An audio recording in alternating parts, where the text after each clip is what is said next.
लोग 5 साल पहले भी अगर प्रेस कॉन्फ्रेंस बुलाते तो ये माइक सब मेन स्ट्रीम मीडिया वालों के होते, चाहे कि वो न्यूज़ रिपोर्टिंग हरामी तरीके से की, लेकिन आ जाते। You know, the first thing we must take note of is when we call this press conference. 5 years ago, you call a press conference, the mics over here would be those of the mainstream media. Today, they don't even pretend to care or come. मैं ये कह रही हूँ कि अगर हम लोग 5 साल पहले भी अगर प्रेस कॉन्फ्रेंस बुलाते तो ये माइक सब मेन स्ट्रीम मीडिया वालों के होते, चाहे कि वो न्यूज़ रिपोर्टिंग हरामी तरीके से की, लेकिन आ जाते। अभी वो प्रिटेंस भी नहीं करते हैं कि कोई इंटरेस्ट ही नहीं है, और वैसे हमारा इंटरेस्ट भी कम हो गए उनमें। First of all, I would just like to reiterate that normal prisoners, whether they are sentenced, whether they are awaiting trial, in police custody, perhaps they are interrogated, and perhaps they are tortured. Not perhaps, they are usually almost always tortured. But in judicial custody, you do not hear of people being tortured. But in the case of a person like Sai Baba, who is so grievously physically challenged, 90% disabled, paralyzed from his waist down, now even his other limbs are getting affected, wheelchair bound, unable to do anything for himself, in judicial custody, this man, a personal friend of mine too, a comrade of mine, a person whom I have walked in solidarity with, walked metaphorically, is being tortured in judicial custody every single day. Every single day, something irreversible is happening to his body. So this is not just a normal life sentence to a normal person, or let's not say normal, but this is not a life sentence to a fully physically able person. This is every day, slowly taking something away from him. तो मैं ये कह रही हूँ कि जैसे किसी को अगर किसी अक्यूज़ को जब पुलिस कस्टडी में रखा जाता है, तो पुलिस कस्टडी में अक्सर इंटेरोगेशन होता है और ज़्यादा से ज़्यादा मतलब टॉर्चर होते हैं लोगों का।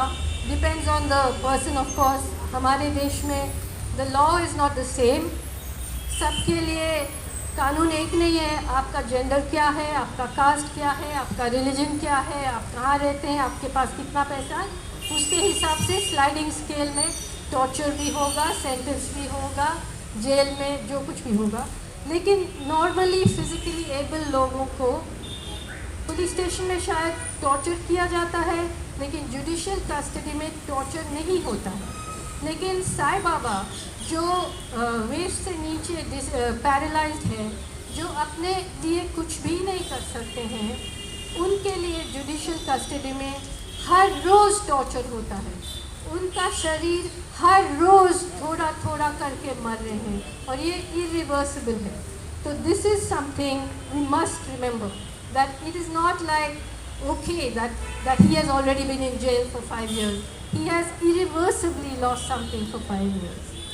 Now I want to come to the fact that let's not forget that Sai Baba was not arrested by this regime. He was arrested by the UPA. He was arrested by the Congress when they were in power, and he was arrested because he campaigned against Operation Green Hunt, relentlessly campaigned against Operation Green Hunt. I was with him. So, I would like to put myself side by side with him to say what he was doing, I was doing too. हम लोग जंगल भी गए थे, बहुत साईं बाबा ने, मैं गई थी, हफ्तों के लिए रही वहाँ आदिवासी लोगों के साथ। अब ऑपरेशन ग्रीन हार्ट शायद हम लोग सब भूल गए क्या था। जंगल में hundreds of thousands of armed security personnel unleashed against Adivasis deep inside the forest. मतलब लाखों के हिसाब में पैरामिलिट्री फोर्स गांव-गांव, आदिवासी गांव-गांव जा रहे थे, घर जला रहे थे, बलात्कार कर रहे थे। सलवा जुडुम जो आदिवासियों का एक विजिलेंटी ग्रुप है, उनको खड़ा किया था। तो जो शोषण हो रहा था जंगल में, सब लोग टीवी में कह रहे थे कि नॉन वायलेंट प्रोटेस्ट होना चाहिए, लेकिन जो वायलेंस उनके ऊपर हो रहा था, जो गांव के गांव जला रहे थे, जो लाखों आदिवासी रात को हमारे जंगल में रहते थे, घर में नहीं आते थे, क्योंकि उनका पूरा ज़मीन कॉर्पोरेट माइनिंग के लिए दिया गया था। जो आज बड़े किसान लड़ रहे हैं, वो लड़ाई 2002 में आदिवासी लोग लड़ रहे थे, साईं बाबा लड़ रहे थे, सुधा भारद्वाज लड़ रही थी, शोमा सेन लड़ रही थी और गौतम नवलखा लड़ रहा था। वो सब आज जेल में हैं, इसीलिए क्योंकि जो पानी अभी भर भर के नर्मदा का पानी समझ लो, आदिवासियों का घर तो बह गए, अब बड़े किसान के घर तक पहुंच गए, हमारे शहर तक पहुंच गए, और जो लोग लड़ रहे थे वो जेल में है, अब नए लोग आ गए। जैसे कि आज I really want to thank the people on this panel, because being on the defence committee of GN Sai Baba is dangerous business. Half the people are in jail. Rona Sen is in jail. Hani Babu is in jail. Of course, S.A.R. Gilani, as we know, died but was in jail for other reasons for a long time. So, what are we speaking about? आज ये बहुत बड़ी बात है कि media यहाँ पर नहीं है, बड़ा मीडिया, मेन स्ट्रीम मीडिया, क्योंकि आज के दिन में हर महापंचायत में, किसान महापंचायत में लाखों लोग जमा हो जाते हैं, मीडिया में कोई रिपोर्ट नहीं है। इसका मतलब ये है कि एक पूरा ऑल्टरनेट रियलिटी उन्होंने खड़ा कर दिया, वर्चुअल रियलिटी नहीं, ऑल्टरनेट रियलिटी। मतलब उनका अपना एक दुनिया है जिसमें 90% भारत के लोग नहीं हैं, उनका खबर नहीं है, किसी को जानना भी नहीं है उनका खबर क्या है। Election does not mean democracy, मतलब सिर्फ इलेक्शन से डेमोक्रेसी नहीं होता है, सिर्फ इलेक्शन को आज खरीदा जा सकते हैं। मैं कहती हूँ कि आज हमारा जो सारे MPs है, जो इस पार्टी से उस पार्टी कूद रहे हैं करोड़ों को लेके, उनका खुलेआम ऑप्शन क्यों नहीं होता है? मतलब उनका पैसा वो खुलेआम बता दें और ऑप्शन करते हैं उनको। इलेक्शन का कोई मतलब ही नहीं रहा, किसी को भी खरीद सकते हैं इधर से उधर। तो unless we have a constitution, unless we have institutions, elections do not make a democracy। और जबकि अगर खुलेआम, if we have a totalitarian government, खुलेआम we have fascism, as D. Raja very rightly said, then they won't need to go to the trouble of corrupting every single democratic institution।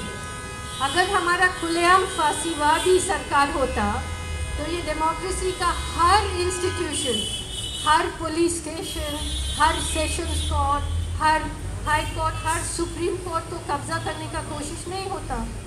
अब तो ये corruption जो है cellular substructure में आ गया।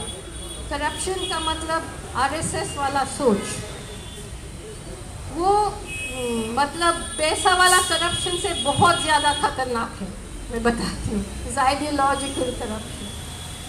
और अब हर इंस्टीट्यूशन हमारा इसी भगवा नदी में बह गया, और अब उनका एक ऑल्टरनेटिव रियलिटी भी आ गया। तो हम अब किससे बात कर रहे हैं, किससे मांग रहे हैं कि साईं बाबा को छोड़ दिया जाए? हम अपने आप से बात कर रहे हैं, और अच्छी बात है। आज किसान जो आंदोलन कर रहे हैं, मुझे लगता है कि जो हम लोग इतने सालों से कहते आ रहे हैं, अब वो आम बात बन गई। किसी को भी टिकरी बॉर्डर में, सिंगू बॉर्डर में, कोई भी महापंचायत में, उनके पास फैक्ट्स है, फिगर्स है, सब कुछ है, और सबको समझ आ गया कि ये सिर्फ पंजाब और हरियाणा का किसान की ज़मीन को कॉर्पोरेटाइज या कॉर्पोरेट कंट्रोल में नहीं दे रहे, अस्पतालों को दे दिया, यूनिवर्सिटीज़ को दे रहे हैं। पूरा पेडागॉजी जो है, पूरा जो हमारे आने वाले पीढ़ी पढ़ेंगे, उसके बाद दिमाग पूरा बैठ जाएगा, सवाल पूछेंगे भी नहीं। जो हो रहा है, I want to say that what we are witnessing now is not politics, it's pathology. There's something psychotic going on. And if you look at history, you will see when the Second World War happened, when Germany was being bombed to the end, when not a city was left standing, still the German citizens did not stand up against Hitler, did not criticize Hitler. When people were being killed under the orders of Stalin in front of the Stalin's firing squads, they would die saying, "Long live Stalin." When Stalin died, people cried in the Gulag.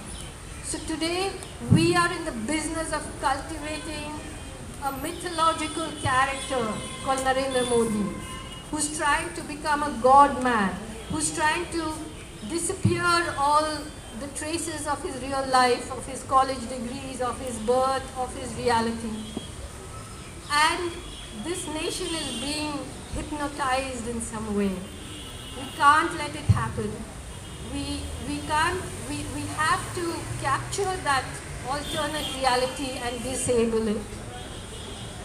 And we have to understand that all the best activists, the best lawyers, Sai Baba's lawyers in jail, Dadling is in jail, the people who are on his defense committee are in jail. Anybody who stands up for anybody is in jail. A friend asked me, "Why are you going to this press conference? What do you think it can create pressure?"